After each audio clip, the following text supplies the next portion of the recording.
Every ranking tells you what's good. Almost none of them tell you where to actually watch it. So this one does both. These are the 10 highest-rated films of 2026 that are streaming right now on a US subscription service you probably already pay for. No rentals, no digital purchases, nothing still stuck in cinemas. Just what you can put on tonight, ranked by IMDb users, with the service named on every card. One warning before we start. The top 3 are spread across 3 different platforms, so no single subscription gets you the podium. Let's count down from 10. At number 10, He-Man finally made it to the screen after nearly 40 years of false starts. Travis Knight, who directed Kubo and Bumblebee, treats Eternia as a real place rather than a toy advert, and the craft shows. Critics weren't convinced, landing it on a 52, but audiences were noticeably warmer at 6.9. It's the definition of a Saturday afternoon film. Big, sincere, a little silly, and far better than it had any right to be. It's on Prime Video, and it's the one on this list your kids will finish. 9 is the biggest critic versus audience gap in this whole video. Sam Raimi strands an employee and her insufferable boss on a deserted island, then lets the power between them curdle in the sun. 92% of critics loved it. Audiences settled at 6.9. That gap is Raimi being Raimi. Comedy 1 minute, genuine cruelty the next, which reviewers find thrilling and a general audience often finds hard to sit with. If you like your survival stories mean and funny at the same time, it's on Hulu and you'll probably side with the critics. Number 8 is this list's great injustice. Gore Verbinski, the man who made the first Pirates of the Caribbean, puts a man from the future in an LA diner recruiting a handful of disgruntled strangers to save the world in one night. It made $8 million. 8. For a Verbinski film with that cast, that's a catastrophe. And yet here it sits at a 7.0 from 63,000 voters, because the people who actually found it liked it a great deal. This is exactly what streaming is for. It's on Hulu, and it deserved so much better. 7 is the best reviewed film on this entire list.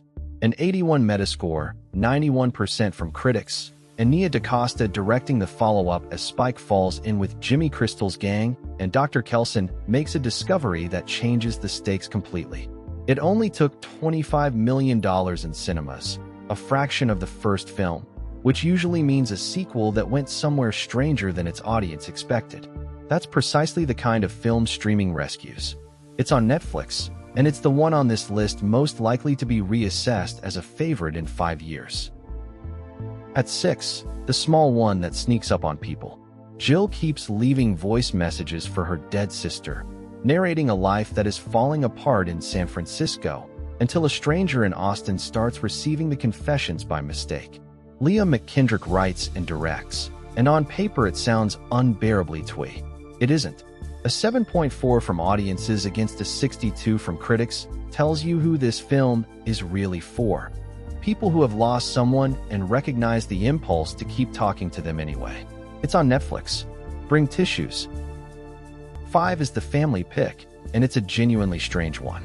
A 19-year-old animal lover puts her consciousness into a robotic beaver to find out what the animal world is actually saying, which is a premise Pixar would have workshopped into something safer. Daniel Choem, who created We Bare Bears, kept the weirdness. 94% from critics, $164 million at the box office, and a 7.4 from audiences. It's on Disney+, and it's the rare animated film that adults stop scrolling during. For has the best premise of the year, and I will not be taking questions. A shepherd reads murder mysteries aloud to his flock every night, pretending they understand. Then the shepherd is found dead, and the sheep, who have absorbed years of detective fiction, decide to solve it. 95% from critics, tied for the highest here. Kyle Balda came from Minions and Despicable Me, and turned a joke into a real whodunit with actual clues.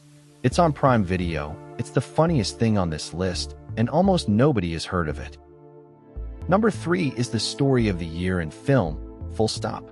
Curry Barker was a 26-year-old making horror shorts on YouTube.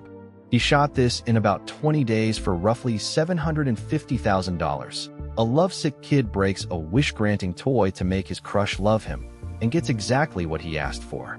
It took $245 million domestic, over $440 worldwide, and has now out-earned The Exorcist, an 8.0 from 177,000 voters. It's on Peacock, which is the one subscription most people on this list don't have. At 2, the biggest crowd pleaser of the year by a distance. 433,000 people have rated Project Hail Mary, which is more than 4 times anything else on this list. Phil Lord and Christopher Miller take Andy Weir's novel about a science teacher waking alone on a spaceship with no memory and a dying son to fix, and the thing everyone leaves talking about is the friendship at its center. 95% from critics, 344 million at the box office, and 8.2 from audiences. It's on Prime Video. If you watch one film off this list, this is the safest bet in the ranking. And number 1 is a film most of the Western internet still hasn't opened. Dhurandhar, The Revenge, directed by Dhurandhar, runs 3 hours and 50 minutes and follows an undercover operative burrowing so far into Karachi's underworld that the cover identity starts to take over. An 8.5 is an extraordinary score, and it holds across 45,000 votes. It never got a wide Western release, so streaming is genuinely the only way most of you will see it. It's on Netflix. It will eat your entire evening, and it is the highest-rated film of 2026 you can watch tonight. Here's the whole board, and now look at where these films actually live. Netflix has 4 of them, including the number 1. Prime Video has 3, including the number 2. Peacock has the number 3 all to itself. Disney Plus and Hulu split the rest. Nobody subscribes to all 5, which is the honest state of streaming in 2026. The catalog is good, and it's scattered on purpose. One thing to keep in mind, these are US subscription listings on the day this was made, and streaming rights move constantly, so check before you commit your evening. 2 more just outside the 10, both worth your time. The Ben Affleck and Matt Damon heist thriller The Rip on Netflix at 6.8, and Bart Layton's patient crime picture Crime 101 on Prime Video, also at 6.8. So that's the 10 best films of 2026 you can stream tonight, and exactly where each one is. Which one are you putting on first? Tell me in the comments. And if this helped you find your next watch, a like and a subscribe genuinely help the channel. Thank you so much for watching.